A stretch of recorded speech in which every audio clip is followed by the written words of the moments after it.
Eh bien bonjour, bonsoir à tous et bienvenue dans cette nouvelle vidéo qui va aujourd'hui parler de la suite, en fait c'est la suite du deuxième cours magistral euh, d'attribution causale.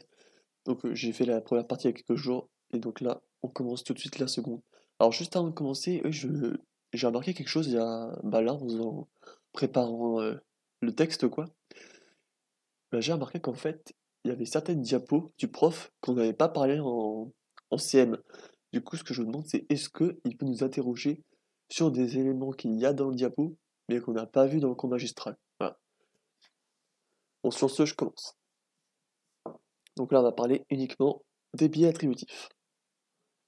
Face à la littérature colossale, les quelques biais présentés ici ne sont pas exhaustifs. Un biais attributif appartient à la famille plus générale des biais cognitifs. Ils sont liés à des erreurs systématiques dans l'attribution d'une cause à un événement. Et on commence tout de suite avec le biais acteur-observateur, découvert par Jones et Nisbet en 1972. Ce biais explique que l'acteur d'un événement aura tendance à l'expliquer par des causes externes, alors qu'un observateur de cet événement l'expliquera plus par des causes internes. Alors donc là, pour expliquer ça, on a l'exemple du don à un SDF, où par exemple l'observateur qui voit l'acteur donner à un SDF une somme d'argent va le considérer tout de suite comme altruiste. Donc altruiste c'est un peu un enfin la personnalité de l'acteur, donc là il donne une cause interne. Alors que par exemple l'acteur va lui plus penser que ah, c'est parce que j'avais des pièces en trop dans mon porte-monnaie, parce qu'il faisait beau, parce que j'étais d'humeur joyeuse. Et donc lui il va plus attribuer des causes externes à l'événement. Plusieurs explications ont essayé d'éclaircir l'origine de ce biais. Une explication motivationnelle. Elle explique que l'acteur d'une action donne une cause le plus souvent externe pour préserver son estime de soi et conserver des affects positifs. Alors cette hypothèse est invalidée car cette explication ne fonctionne qu'en cas d'événements négatifs. Par exemple, en cas de mauvaise note, c'est plus facile pour préserver son estime de soi et enfin, rester relativement positif si on se dit que c'est pas de notre faute, c'est le prof qui a mal noté, j'ai fait de mon mieux, enfin, on se préserve plus facilement quand on dit que c'est à cause d'autrui, quoi, ou à cause d'autres événements. Donc du coup, oui, cette hypothèse est invalidée parce que pour les événements négatifs, ça marche, mais le biais s'applique aussi pour des événements positifs. Donc par exemple, même si tu as une bonne note, tu vas aussi avoir plus tendance à l'expliquer par des causes externes. Alors on a aussi une explication cognitive. Une première partie explique que les observateurs pas n'ont que le consensus des pairs comme information. Donc là on retourne au modèle de Cayley, où en fait on a comme information le consensus des pairs, pour savoir si c'est la personne ou pas qui est responsable. On a l'indistinctivité du stimulus, pour savoir si c'est le stimulus qui est responsable du comportement. Et on a les, la consistance du comportement. Donc autrement dit, si un comportement n'est pas consistant, c'est juste les circonstances qui expliquent ce comportement.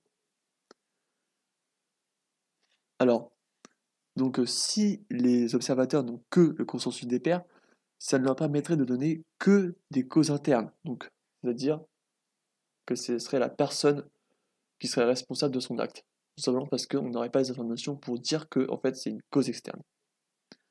Alors cette première partie a été remise en cause car le biais s'applique aussi à l'observateur si l'observateur est un proche. Donc même s'il a accès à plus d'informations que juste un observateur qui n'a jamais vu l'acteur, malgré ça il va aussi donner des explications internes à un comportement produit, un événement. Une seconde partie explique que l'attribution serait différente uniquement à cause de la différence de perspective visuelle. Alors on a une étude de Storms en 1973 qui vient expérimenter cette hypothèse. À partir d'un grand échantillon, un paradigme de la première rencontre est appliqué à deux acteurs. Deux observateurs sont aussi présents. Durant la discussion entre les deux acteurs, A et B, deux caméras se focalisent, soit sur le point de vue de l'observateur A, soit sur l'observateur B. Donc on a l'observateur A qui peut que voir l'acteur A, et on a une caméra qui a ce même point de vue, et on a l'observateur B qui peut voir que l'acteur B, et on a une caméra qui a ce même point de vue. Ainsi, après une première attribution causale de divers comportements, donc qu'ont produit les acteurs et les observateurs regardent un film enregistré par la caméra, donc il y en a deux, et donc il y a soit un nouveau point de vue, soit un point de vue différent. Et ce qui compte ici de comprendre, tout simplement, c'est que Storms a découvert que l'attribution causale d'un comportement changeait selon le point de vue. Donc autrement dit, l'acteur qui donnait une raison externe regardait le film et du coup il avait un nouveau point de vue, et là il attribuait plus des raisons externes, des causes externes. Internes. Ah, je vais m'embrouiller. Je vais recommencer cette phrase. Donc,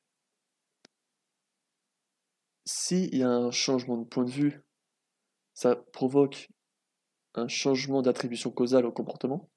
Donc imaginons qu'il y a un acteur qui, de son point de vue, expliquait un comportement pour une raison externe. En devenant observateur de la situation, donc il change de point de vue, il donnera alors des raisons plus internes. Si j'ai bien compris. Bon, on passe maintenant à l'erreur fondamentale d'attribution. Ce biais a petit à petit été développé à travers les décennies. On a déjà eu le biais de causalité présenté par Heider en 1944. L'observateur d'un événement surestime le poids de la personne dans les origines d'un comportement. Donc l'acteur et l'acte sont perçus comme une unité. Après, on a le biais de correspondance de Jones et Harris en 1967, où l'observateur d'un événement ignorerait les circonstances responsables d'un comportement. Donc on a l'exemple de l'expérience de Milgram, où en fait on essaye d'expliquer, on montre à des sujets l'expérience de Milgram, donc bien connu, je ne vais pas la expliquer, et en fait les sujets doivent expliquer pourquoi il y a le sujet de l'expérience de Milgram qui va jusqu'aux 450 volts mettre des décharges à celui qui doit apprendre les mots. Et ben eux, ils expliquent pas que, en fait, s'il était presque obligé, ils sont plus tendance à donner des causes internes, comme quoi le mec, en fait, était juste un sadique. Alors, suite à ça, on a Ross et ses collaborateurs qui, en 1977, ont fait une expérimentation pour prouver qu'il existe une surestimation du poids causal de la personne par rapport aux stimulus et aux circonstances. Donc là, on revient bien dans le modèle de Kelly, ça ressemble vachement. Dans cette expérience, basée sur un jeu de questions-réponses, chaque sujet de l'expérience pouvait être questionneur, questionné ou bien observateur.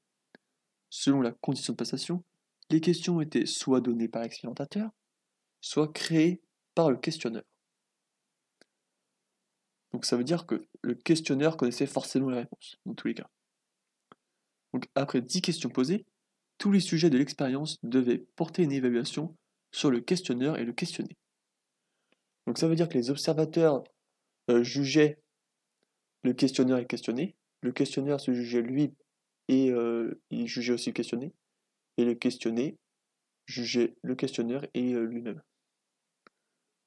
Donc c'est ça la part d'auto-évaluation, c'est que si t'es questionneur, si t'es questionné, tu t'évalues toi-même aussi.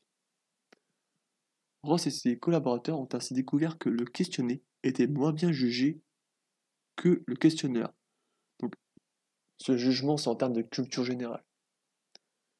Même dans les auto-évaluations, le questionné se juge inférieur au questionneur et vice-versa. Ça veut dire que le questionneur se juge supérieur au questionné. Alors rappelons que rien n'est caché dans l'expérience. Tout le monde sait que le questionneur a soit les réponses écrites, soit qu'il les connaît car c'est lui qui a créé les questions.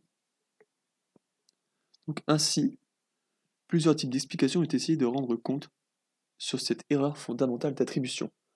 Donc finalement, on dit que le questionneur a globalement une plus grande culture générale que le questionné, alors qu'en fait, il a les réponses dans tous les cas.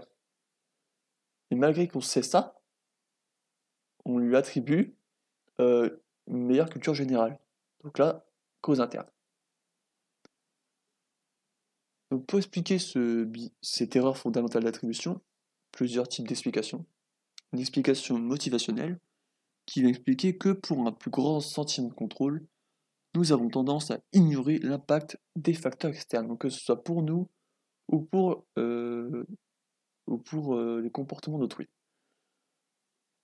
Donc autrement dit, nous contrôlons notre environnement, les facteurs externes ne nous impactent pas. Ça serait une sorte d'idée d'erreur, mais ça serait juste pour se rassurer et de se dire qu'on contrôle la situation en fait, qu'on contrôle l'environnement. Alors on a ici une explication socio-normative qui vient expliquer que donner une cause interne à un événement est socialement valorisé. Donc ça voudrait dire que donner une cause externe serait dévalorisé. Là, je ne sais pas trop parce qu'on n'en a pas énormément parlé en cours. C'était dans le diapo et en fait, on n'a que le diapo. On n'a pas plus d'explications du prof. En tout cas, si on en aurait eu, je les aurais notés. Enfin, je crois. Donc pour finir, on a une explication par le syndrome individualiste versus collectiviste. Les sujets vivant dans une société individualiste viennent expliquer les comportements selon la personnalité. Alors que pour les sociétés collectivistes, les comportements sont expliqués par des assertions sociales. Autrement dit, selon le groupe dans lequel tu te situes, tu te comporterais comme ça. Alors que pour les sociétés individualistes, c'est chaque personne a un comportement différent selon sa personnalité. Et ben voilà, c'est tout pour cette courte vidéo. C'est vrai que on n'a pas tout vu ici. Dans le diapo, il y a plus de choses. Mais du coup, n'hésitez pas à le relire, quoi. Bon, sur ce, je vous dis une bonne continuation, de bonnes révisions, et je vous dis à bientôt pour une nouvelle vidéo.